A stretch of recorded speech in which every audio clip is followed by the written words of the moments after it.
We are finally at the final part of the What Makes the Sky Blue trilogy in Granblue Fantasy, which was released in 2019 and added to side stories in 2021, simply titled 000. Without further ado, we're gonna start this recap because it's going to be long. It has been some time since the last event, when our crew fought Belial and Avatar, the dark creation of the Astral Lucilius, and Sandalphon, the rebellious angel that tried to destroy the world once, joined our crew after he inherited the murdered Lucifer's position as Supreme Primarch. We start with Sandalphon dreaming one of Lucifer's memories, one where he was talking with Belial. It kinda starts with Lucifer trying to dismissing the not yet fallen angel's formality, refusing to be a top to Belial's bottom, since they were both created at the same time, with the same power level and role. Belial is in shambles, but he did come here to bring a message to Lucifer about casual logistics of the angel realm, but is interrupted by Lucilius, who is very frustrated with Belial acting like such a bottom. In any case, Lucilius wanted Lucifer's opinion on the work-in-progress designs of his new biblical angel Lucis. We jump to another scene now in the Astral's laboratory, where Lucifer adds a meeting that could have just been an email about the new hierarchy of the angels. Belial, who was until then Lucifer's adjutant, had now assumed the role of deputy head researcher, reporting directly to Lucilius. To distinguish the archangels involved with evolution like the Primarchs, the ones involved with the new facility would gain the designation of fallen angels. But okay, who the fuck is the edgelord naming this shit like this? That's certainly Lucilius' bullshit, right? So with the position of Lucifer's adjutant empty, Michael is nominated. A very suspicious-looking hooded man passes by the meeting, looking at Lucilius' creations with disdain. It is pointed out that this strange man had been showing up a lot lately, and he was rumored to be Lucilius' guest, probably related to the laboratory's expansion. Then we get yet another vision, this time about the rebellion of the primal beasts who were led astray by Belial, the event that led the High Council of the Astrals to order the construction of a cage for the rebels, Pandemonium. We see Lucifer, who had just defeated the man Belial called Faa-san, shortly after having killed Lucilius for his treason. He seemingly carries out punishment on the man, proceeding with sealing away Lucilius' research. Only after this scene does Sandalphon awaken in the Grand Cipher, having witnessed the birth and death of the final angels. But could have this dream been an omen? The answer is yes, as the twin angels Halwell and Maluel soon appear with a message from Michael. The fallen angels and Pandemonium had been found. In that fateful prison, Belial was speaking softly to something he had stitched together. Faa-san, you really need to wake up. Things have changed. We did all this so we could watch the world end together. Please, my messiah. Archangels, fallen angels, and sky dwellers. The time had come at last to see what their tangled webs had woven. What would become of the sky realm, caught between Lucifer's hopes for the future and Faa-san's, Lucilius' long-delayed grand finale? Give praise, for he has no equal. Michael flies around the old prison. She can feel the fallen angels hold up at the summit, but as she remembers the past, how she had been manipulated by him, once leaving her anger to let him escape then, she contains herself from acting rashly. This was to be the final battle for the Archangels. After that, they would cede their roles of overseeing evolution to nature itself, as per the late Lucifer's wishes.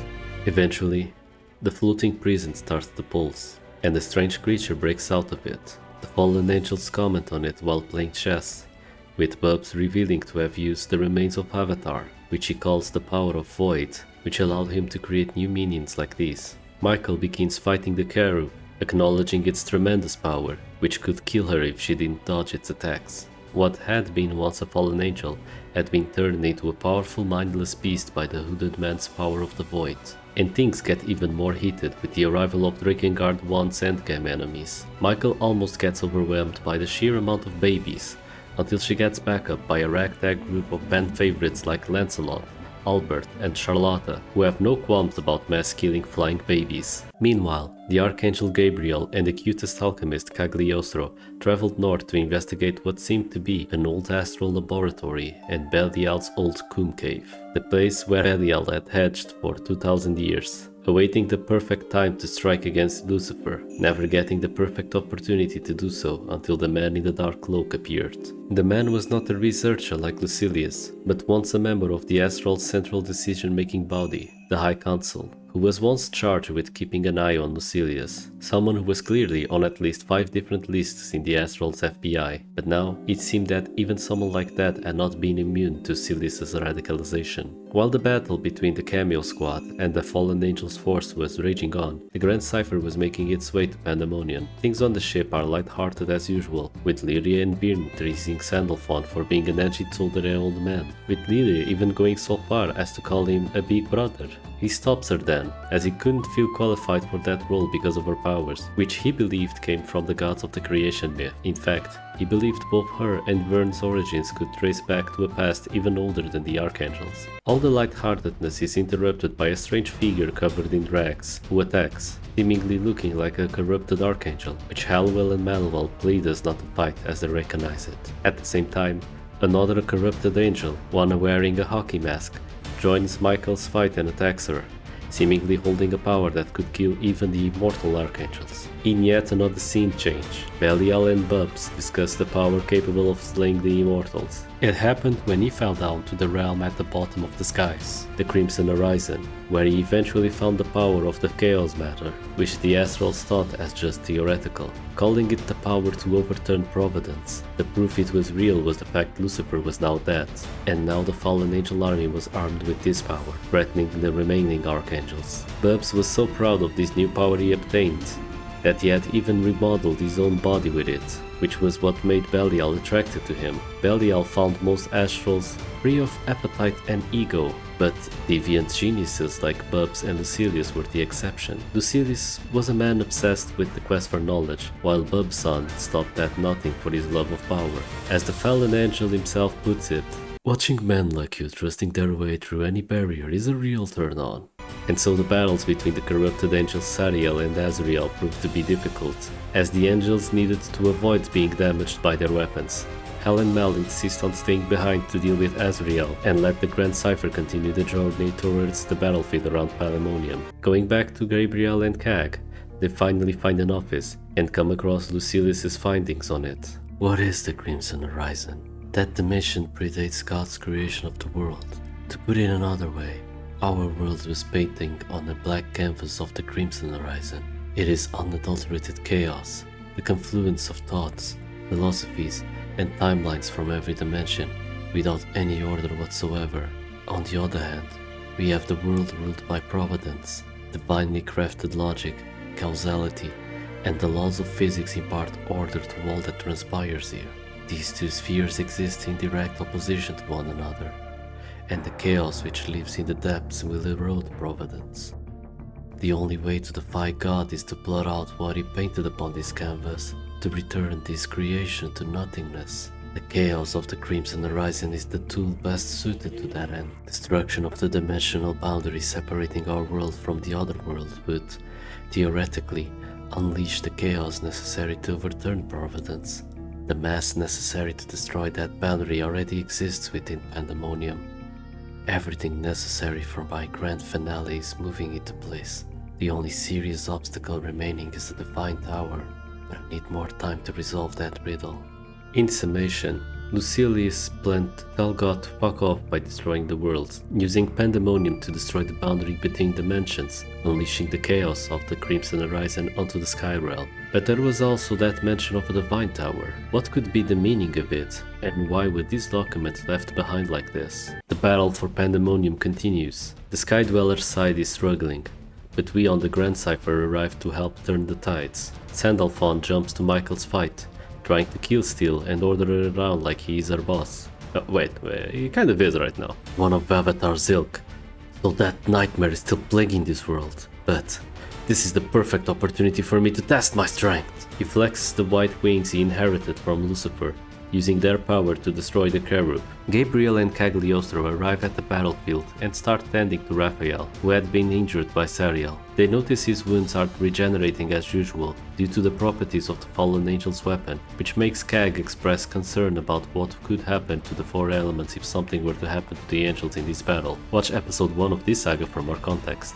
Thankfully, Raphael reveals that, in preparation for this battle, the four Primarchs had already cut themselves off the elements, ceding their rules to nature just like Lucifer once wished, which allowed them to put their lives on the line in this war. With the battle reaching a sort of stalemate, a military meeting is held on the flagship. Clearly, the biggest obstacles coming from the enemy side were the combatants like Sariel and the corrupted Azrael, who shared properties with Avatar, and the black weapons they wielded with the ability to kill immortals like the Primarchs. One needed also not ignore the mysterious rumblings coming from Pandemonium, which Cagliostro connected to what she had learned from the documents she found, where Lucilius had wanted to use Pandemonium to destroy the boundary between dimensions to enact the destruction of the skies as a rebellion against God. As the battle continues, even the secret organization known as Society had entered the fray, even if usually they would be fighting against the mysterious entity called Foe.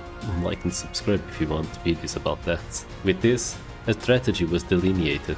Catalina and the Knights would handle the Watchers. Uriel would continue to fight Sariel, who was the strongest known enemy on the battlefield for now. Eugen, Sioracarte and Raphael would be tasked with managing the supply lines and pulling the wounded off the front lines. Io, Rosetta, Cagliostro and Gabriel would be stationed with the fleet, providing magical firepower in an attempt to pierce through Pandemonium's defensive wall. We, Vern and Lydia, would wait on the Grand Cipher for the wall to be breached, and then launch the offensive on Pandemonium along with Sandalphon and Michael. Of course, Halliwell and Manuel were still trying to deal with their corrupted friend. They would have to wait until an opportunity to help presented itself. Belial notices the site of the Sky Dwellers was reinvigorated, which Faa-san attributed to the arrival of the Singularity, but something seemed odd with the way they were pressing on. It was almost like they had figured out that they were stalling the fight on purpose and were now focusing on trying to get inside Pandemonium. Bubs confronts Belial about not destroying evidence at the old laboratory. Belial defends himself, claiming he couldn't have done that without raising flags to the other side. But Bubs doesn't buy the argument. Belial was a resourceful man, someone who could have found a solution to the problem if he wanted it. It didn't matter if he claimed that it would alert the other side, or if it would destroy the last place with memories of Cilius. No. He knew not to trust anything that went out or in that fallen in his mouth. The Sky Dwellers' push was making way, with layers of the barrier around Pandemonium being stripped away one by one by Cag and company, while Sandalphon and Michael anxiously await their turn, tension high between them. Michael, I understand why you don't have faith in me. I haven't yet earned your respect or trust as a successor. Far more weighty than that are the sins I've committed, cataclysms, my responsibility for Lucifer's death. Don't misunderstand. You succeeded Lucifer as Supreme Primarch because he wished it. I have no objections on that score. But you are too blind to what goes on around you. How so? Atonement, revenge, your vow. Your eyes are fixed on self-centered objectives. The world and its inhabitants never enter your field of vision. What do you think constantly occupied Lucifer's thoughts? Passing those concerns on to you is part of my role as adjutant. Eventually they get the signal to proceed, charging into Pandemonium. With the barrier around Pandemonium dealt with, Cagliostro goes back to bind Azrael with her alchemy like she promised before. Azrael fights back uncontrollably, but the soul of another angel inside her, Israfel, calls on her to calm down. The voice reveals the origins of this situation. Those two came into this state due to previously being mixed up in the unholy soup of primal beast that was Avatar. Hearing that, the twins burn up their resolve. We also get a flashback from Sariel in which we see his past with then deputy head researcher Belial. Back then, Belial was curious about Sari, who was an extremely strong executioner, capable of repelling a whole horde of the underworld, while no one else could, keeping the fight even when missing off his body. He seemed even stronger than the four Primarchs, but yet, he didn't seem too interested in killing, even if it came natural to him. He seemed more interested in mundane stuff, like a simple handhill. Belial believed it to be a result of his limiter being set a little too high. See, because Lucifer's abilities had made the High Council a bit too nervous and insecure, it was decreed that the Archangels from the 3rd generation onward were manufactured with restrictions on their intelligence. That had to be the reason for Sariel being so simple-minded. And so Belial ended up inviting the executioner to work with the fallen angels, promising he would be more than the soldier ant he was right now, so he wouldn't have to perform meaningless slaughter. Back in the present, the fight between Uriel and the hokey-masked Sariel continued. Uriel eventually pile-drives the executioner into a floating island, ripping off some of his wings in the process, which would impede him from running away. He gets some tagged-in help from Charlotte and Noise, leave an opening for Lancelot and Albert to critical hit the target, but when it finally seemed like things were turning on their favor, a dark shadow slips Sariel away. The crew runs through Pandemonium towards the summit, where the final angels are finishing their chess match. Belial notices they had been rammed by something pretty big, which gets Bubs heated, as he poses himself to deal with the intruders himself, while ordering Belial to go to the front lines, but Belial refuses. You were just waiting for an opening to climb the Divine Tower alone, aren't you? The air between them turned sour. The Divine Tower. A structure floating in the heavens far above us all. Rarely ever seen, but it supposedly bears a resemblance to the Etemenanki mentioned in creation myths. In other words, it dates back to the time of creation, and one can assume its purpose is somehow related to the Omnipotent. The problem with Temenanki is, it encompasses both providence and chaos, and yet it is neither. It is a place apart, untouchable. Given its potential to resist even the encroachment of chaos, it is an obstacle to our grand finale returning everything to nothingness. Or, to put it another way, Etemenanki is the perfect place to hide out and survive the apocalypse unscathed. Why, you? I only ever half believed in that fairy tale, but judging by the look on your face, it really exists. Did Lucilius tell you how he knew about Etemenanki? Its potential was far too valuable. Only the High Council were informed about it. Beats me. Faa-san said it came to him in a dream. Maybe he witnessed creation in a previous life. Don't push me. Temper. Just how much did the High Council really know? Etemenanki is impregnable, but did you know its invulnerability is only skin deep? You know something about the interior. So that's as far as your intel went. Well, to be fair, we don't know its exact strength either. That's what Avatar was for. It really is a shame though, Baba-san. Even knowing about Etemenanki, the one obstacle to our plan, you kept silent. I guess you planned to stab us in the back somewhere along the way, so you could achieve your own selfish needs? Need a minute to think up an excuse? So we were both using each other.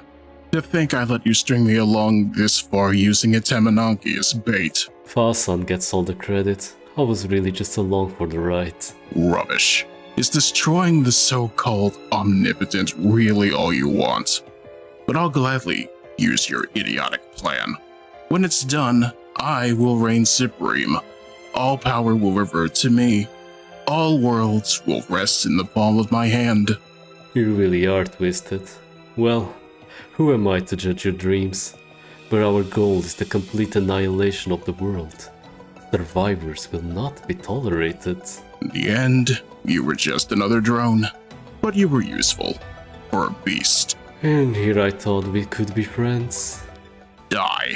The clash between darkness and darkness splits the blood-red sky in the marital fight between Belial and Bubs. The Astral claims that, with only 6 wings, Belial isn't capable of defeating him. You're not fooling me. You can hardly keep yourself upright.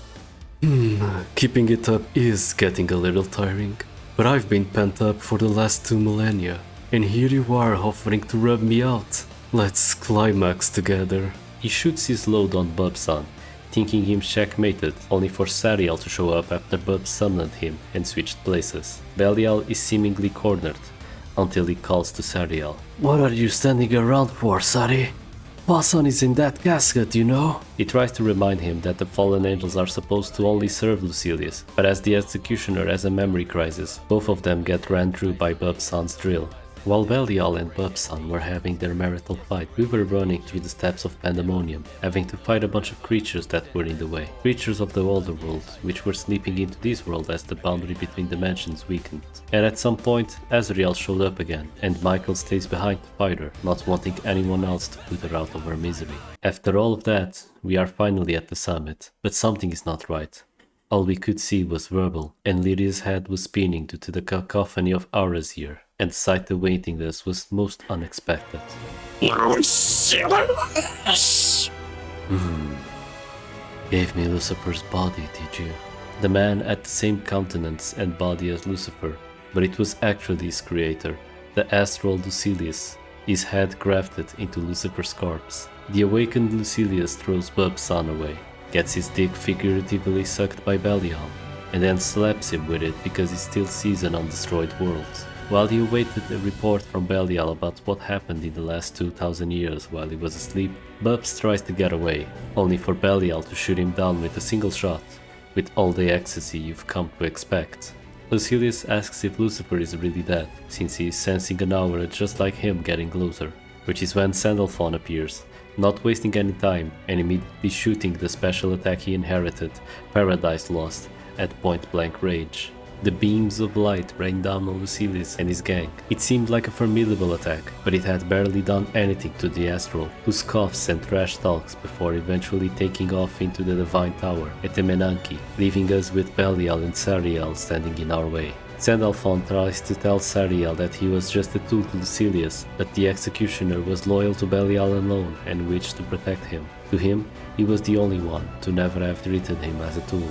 Knowing Sandalphon was strong enough to defeat Belial in his current wore-down state, Sariel offers to keep us preoccupied while the fallen angel regenerates, but he is promptly backstabbed, his wings stolen by Belial, who wanted to try Avatar's power imbued in them. Leaving the injured Sariel to the side, Belial absorbs the wings to transform into a new terrifying form.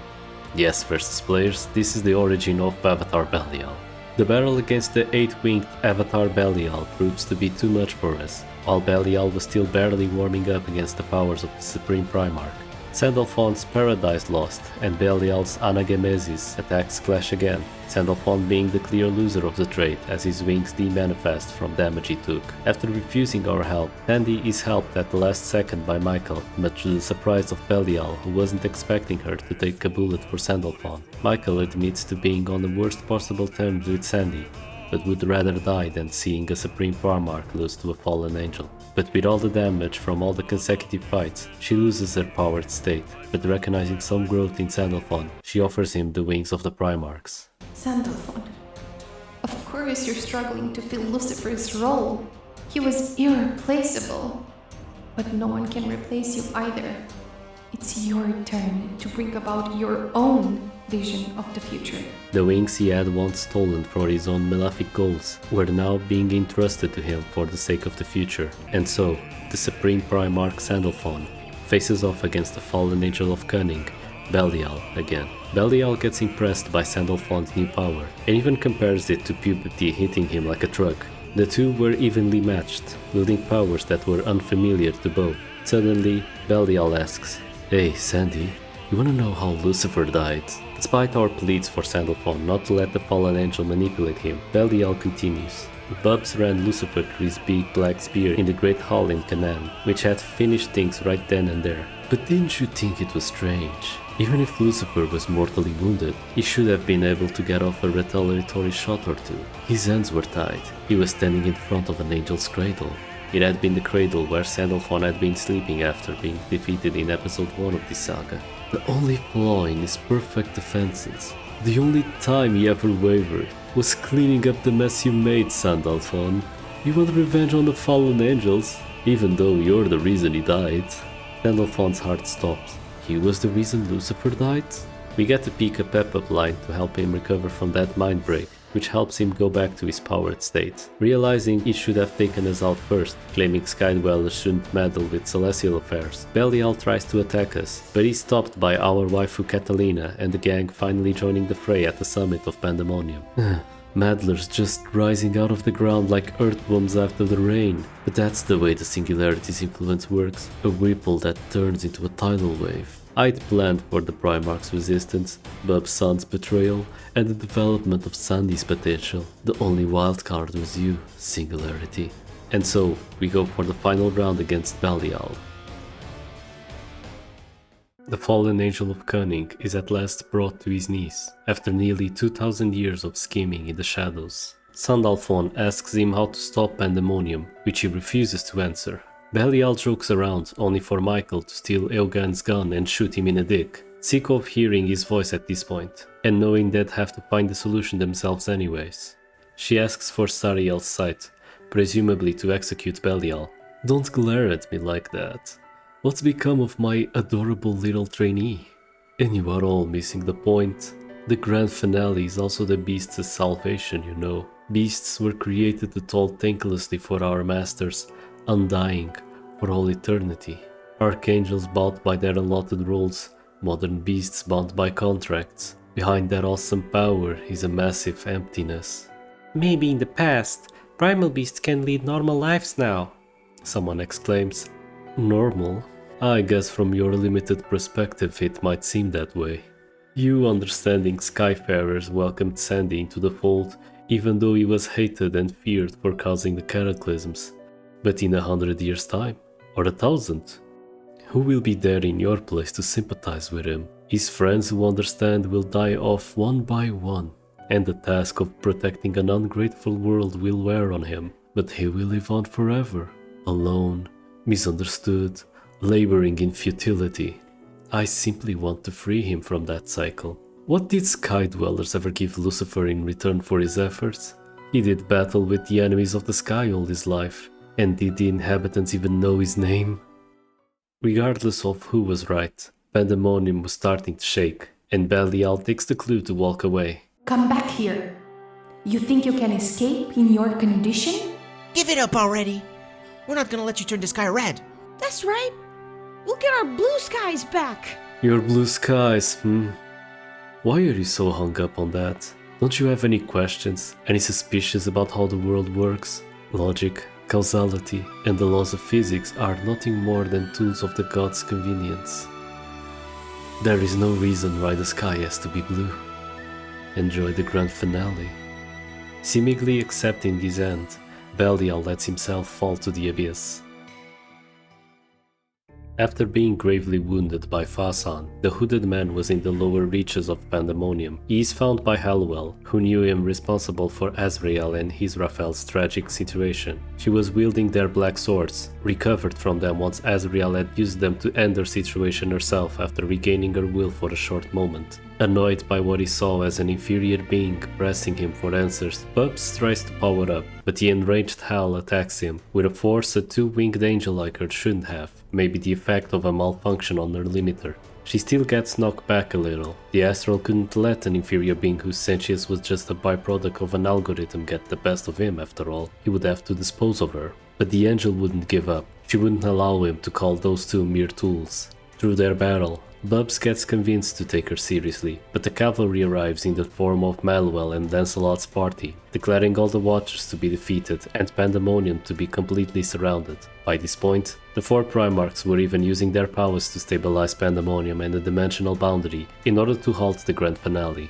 But the situation wouldn't be completely resolved until the Mastermind was defeated. The Alliance battles the cloaked Astral. Despite his grave wounds, the mysterious figure shrugs off the Sky Dweller's fierce attacks. Witnessing the battle, Cagliostro theorizes his strength to come from some form of a primal beast core he had implanted in himself due to Hallowell sensing the aura of a primal in him. A strange feeling to have come from what was supposedly an astral man. Bubs summons more Watchers to turn the fight in his favor, but the two angels start taking care of them so that the Sky Dwellers concentrate on the Astral, while Cagliostro prepares a beast containment spell to seal him away, a classified spell she had found on the ancient Astral lab she had been in. Once she manages to trap him in the seal, the Astral recognizes it as the classified spell, realizing that Belial had probably left the documents out in the open in order for this exact situation to happen. With this, the duo of the fallen angel Belial and the Astral whose name would come to be revealed as Beelzebub had been defeated,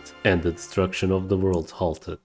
The scenery is now that of Etemenanki, a structure wretched in mystery, floating at the pinnacle of the sky. A tower by that name would appear frequently in creation myth, mentioned as a holy place where God and the inhabitants of the world could communicate. A lone man walks the corridors, amazed at how advanced the old structure was, which embedded historical records from the times of creation on the walls. The lore speaks of a god of creation who split his body in two, one half remaining in the skies, the other leaving to create what would become the world of the Astrals. After this split, the Sky God and the Astral God went to war with each other, each hoping to meld with the other and achieve ascendance. Their proxy wars continued throughout history, Sky Dwellers and Astrals alike used as tools of homeostasis. All of this seemed to be consistent with Lucilius' theories about creation, but his thoughts are interrupted by a mysterious figure who had been waiting for him. Cilius is surprised by his appearance, identical of that of Lucifer, and follows him to a chamber for a talk. Before the mysterious third Lucifer face gets to introduce himself, Lucilius identifies him as the speaker. He relays the will of the Omnipotent, the god of creation, to the people, a servant made by God's own hand. The speaker confirms this, and to add a name to the equation, he uses the name Lucio, which he had been using in recent times as he visited the skies. He then asks Lucilius to call off both his grand finale and the rebellion against God. All for the sake of the absent omnipotent. What does any of this mean to you? Because he split in twain, the god of the sky and the god of the stars are collectively my master. True, they are warring in order to fuse once more, but that conflict is none of my concern. I leave the fate of the world to the laws of causality and content myself to observe, except in the case of certain outliers. The influence of powers not held by the gods would need to be eliminated. I cannot turn a blind eye to an invasion from the other worlds, or the encroachment of chaos, or to your actions. In Faa-san's words, he was more of an unseen stage manager, influencing the play from behind the scenes without siding with neither the sky nor the stars. Here I thought you might have something interesting to impart. Get out of my sight and exercise your free will to die. With Cilius refusing the speaker's request, they engage in a Reddit argument over the Omnipotent. How strange that my clone should be so resistant to my will. Faa-san gets taken aback by this twist. When the god of the stars undertook to create a new world, he based it on the one he had left behind. The building blocks of matter, the fundamentals of ecology, and people's appearances, for example, as well as his speaker. Even if he were not an exact copy, you must have noticed some phenomena that defied explanation, have you not? Information in the back of your mind you had no opportunity to come by. Experience that seemed to be imparted by dreams. More telling still is the primal beast you created in your own image. Knowing as you did the true form of God's perfect speaker, you instinctively felt your own shortcomings, and so you created Lucifer to complete yourself. Lucilius was an imitation of the speaker, and is Lucio, the original Lucifer face. In the face of this revelation, he laughed. I really couldn't ask for a more fortuitous turn of events. Here I was needing some extra power to destroy the Divine Tower. If I'm imperfect, absorbing you into my core ought to rectify the problem. The two men start glowing, with Lucio transforming into his true form, not able to dissuade Lucilius from his rebellion with only words. The only outcome remaining was a divine clash. While all of this was going down, we eventually get inside the tower, passing through the same corridor and writings as Lucilius before us. Lyria starts feeling strange about this place, which resonate with Sandalphon's belief over origins dating back to the times of creation, when this very tower had been created. We hear explosions down the corridor, and so we rush to the Divine Room, where we find Lucilius in a pool of someone else's blood. Sandalphon declares to him that not only was Belial finished, but his plan had been stopped, with Pandemonium under control of the Archangels and Sky Dwellers who had joined forces. Faa-san doesn't seem fazed by this. In his words, it was an outdated plan, one he had just scrapped and rethought to compensate for all the changes the world had undergone while he was incapacitated, one of them being the dead Lucifer and the spare Primarch that was barking at him. The one plan he had entrusted to those two was a bust, but it was one of many. He had countless backups. As it stood, a Temenanki would plunge straight down through Pandemonium and the boundary, creating a geyser of chaos in its place. The tower shook, with the countdown starting from Lucilius having knocked the tower out of orbit. Faa-san, seemingly ignoring the descendant, turns his eyes to the pool of blood on the floor that was once the speaker, but is attacked by Sandalphon, who is not yet ready to let the world end. The crew resolves to trading blows with the creator of the angels, but right as it seemed like we could pressure him, his core starts overflowing, and he undergoes his final boss transformation, sporting 12 wings, more than the 8 Avatar Belial had. It was the darkest aura Lyria had ever felt, the deepest, darkest reaches of hell, the final result of his pursuit of power that had taken him where the worst kinds of monsters would never dare to tread. A devil. Not only that, but he had assimilated the core of the speaker, his original, so to say. He knocks Sandalphon aside like nothing, while looking like he was just testing out the power of his new form. Even I have never seen a being with 12 wings, so I will grant you the honor of helping me gather data on the subject. Aren't you happy? Lucifer reported to me once that you were desperate to be of use, and here I am, granting your wish. How dare you! But Sandalphon is defeated, and soon enough the rest of the crew is also knocked down by the Astral, looking at them as not even on the level of worthy guinea pigs. Catalina stands in front of us, commanding us to take care of Lyria and grab Sandalphon while she tries to buy some time. We needed to survive this, for we held the keys to the fate of the Sky Realm. With Catalina knocked out, the only remaining fight is on our side where we the captain and Sandalphon. Lucilius talks smack about Lucifer, but Sandy has barely any strength left to punish him for that transgression. We managed to deflect one of Faa-san's blows and run away to regroup and heal. Once we stop for a second, Sandalphon asks us to find a way to escape alone and leave him behind, so we could ask the Alliance for help. The Astral walks in, having heard our conversation. From his point of view, what would happen in this scenario would be the 4 Primarchs sacrificing themselves, postulating that their self-destruction could avert the destruction of the dimensional boundary. Lyria rejects this scenario, not wanting anyone to be sacrificed, which Lucilius calls pure idiocy, and knocks Vern out with his power. He calls us contradictions, not understanding why mortals would object to the sacrifice of archangels, which were mere tools, and sheltering despair that once was the enemy of the entire world. He approaches, aiming for Sandalphon. Vern gets up and he himself starts banging on Lucilius with his tiny little arms. Sure, he was a bad guy when he caused the cataclysms. Sure, that was hard to forgive him for. And sure, he's a sulky little Grumpelphon. But he's changed. He's giving everything that he's got for Skyrealm. He's struggling every day to be better. No matter what anyone says, we support him. It seems I overestimated God. Lucilius' sword goes for Vern, which makes us act faster than thought on reaction, stopping a blow that no one in creation should rightfully have been able to counter. You're no mere Skydweller. No wonder you defeated a fallen angel. Heredity isn't enough to explain that. I see Belial's discerning eye never failed. Sandalphon is amazed by our efforts. I've been so wrapped up in myself.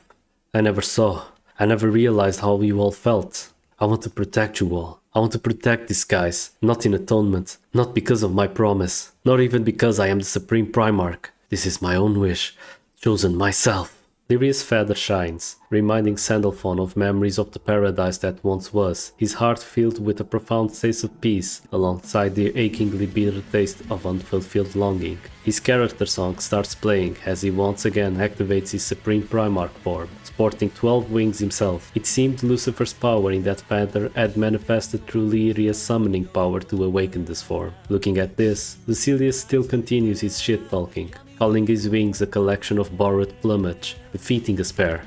Whether this borrowed finery suits me or no, be it spattered with mud or blood, I will protect these people. You sound more like a Supreme Primarch, but no number of wings will make you my equal. After the death of the fallen angels, Lucifer continued to protect the skies.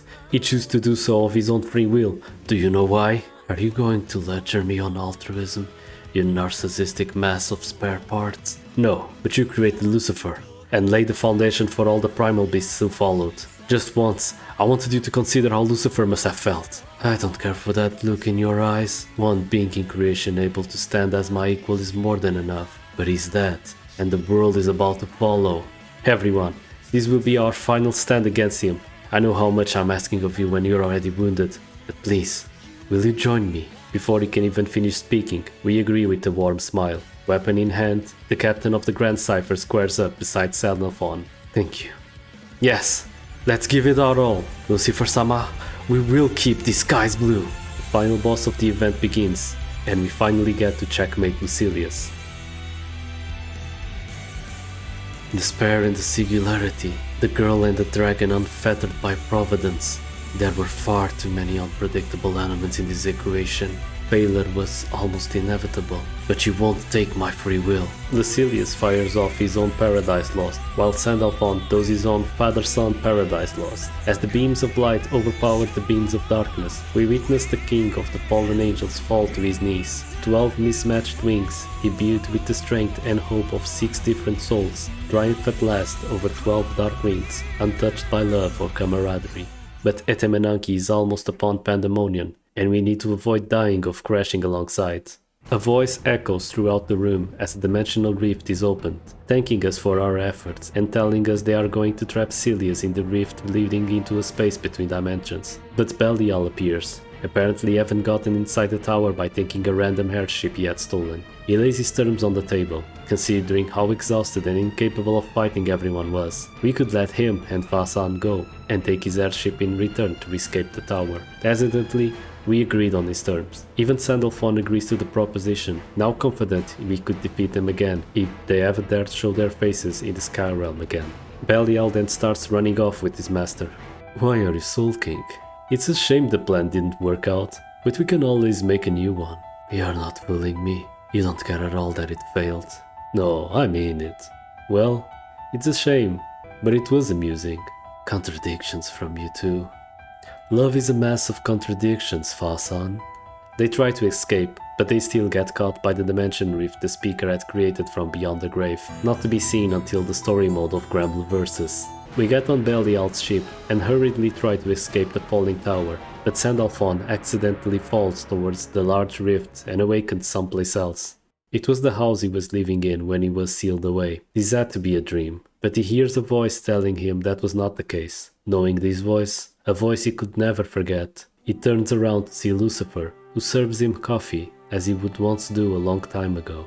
This is the first and last stop for every soul, place where those burdened with sentience may rest. Right now, it would seem your soul has gotten lost, and come here independent of your body. Does that mean I'm dead?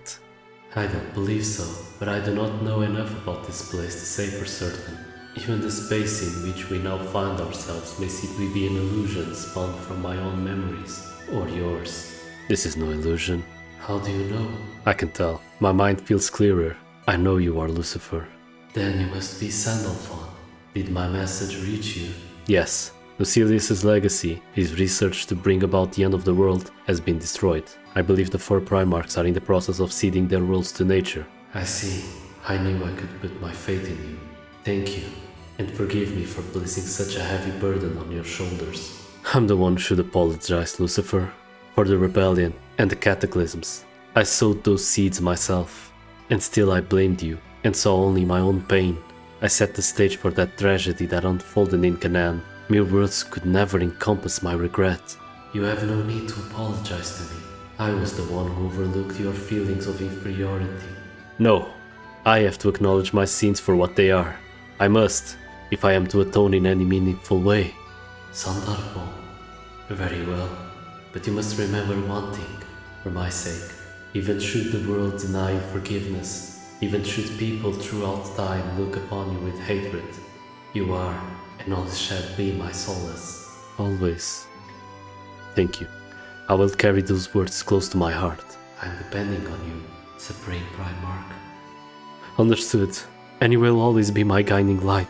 While they continued their coffee drinking, Sandalphon hears our voices from the other side calling out to him. Actually, I think I should be going. I see. Very well. I believe you know how to return to them. All you need to do is spread your wings and follow your heart. Yes, but, you know, once I had kept my promise, once I had fulfilled the task you imparted to me, I hadn't decided what I should do next. Or, to be more truthful, I wanted to come join you, but now, I think I might want to stay with my friends in the Sky Realm. Good. I will be rooting for you. What about the offer of another cup? Were you not tempting me to stay longer? The heart is a bundle of contradictions. What are you saying? Well then, I'm going out. I'll be waiting. In the past, It would be Sandalphon staying behind in the research lab's garden, but he now was the supreme primarch, and so now Lucifer would be the one to await his return. With teary eyes, Sandalphon takes off. I'll be waiting. You used to say that to me almost every day. I might just understand how you felt in that shaded garden all those years. Till next we meet. Sandalphon. Sandalphon awakens in the Sky Realm, his hand held by us who boarded the fast plane Night Cipher to rescue him. The hand which once shoved us into the abyss, now clasped tight with ours so we could finally go home. Several days later, the angels have ceded their roles to nature, now embarking on new lives as ordinary people. The twins, after hanging their halos, are setting up residence in the forest. Eugen comes to visit, bringing a surprise for the two. Their friend Azrael, who had been healed by Raphael and Cagliostro after being found on the verge of death after battle. Despite still keeping the same disfigured appearance, they are now sane and capable of speaking, to the elation of the sisters. Sariel had also been recovered, with Uriel still wanting to finish their fight one day. Apparently, he had survived because the last blow he had received had destroyed the void taint inside him, or something like that. The angels weren't exactly sure about what had happened, but in his heart, Sariel wonders if this had been Belial's way of telling him to go on living. Ilsa asks Michael about Lucilius and Belial, if they were still missing. The angel responds that it seemed highly probable that they were sucked into the dimensional rift. The angels had no knowledge about the space between dimensions, but there was no indication that they had survived. Lyria and Vern tried to open a cafe in the Grand Cipher, knowing Sandalphon had mentioned it to be a dream of his. Of course, he's tsundere about it. The most epic musical number comes up again as they encourage Sandalphon in his new dream. We even get Sandalphon trying to add his own spin to it. And so, he would accompany us in our journey for a while longer, this time to fulfill his own wish. The curtain falls at last over the tempestuous play in which sky dwellers, archangels, fallen angels, and even gods played a part. The sky, blue once more from horizon to horizon, stirs up a gentle wind as if to signal its approval. It fills the Grand Cipher sails, urging the crew along on their journey. The airship's cargo of hopes and dreams shine bright to light their way.